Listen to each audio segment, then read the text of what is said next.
What's up everyone? In this video I'll show you what to do if the Facebook professional mode option isn't available in your profile. So let me show you what I mean by that.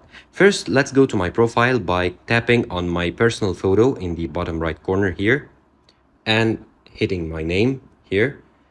As you can see, that's my profile, and next to the edit profile button you'll see three dots. If I tap on them, you'll see at the very bottom that I have the professional mode option available.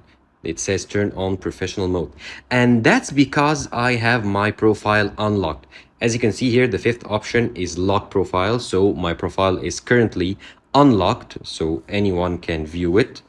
So if you have your profile locked, or if you locked your profile, you won't see this option, and that's the cause of the problem.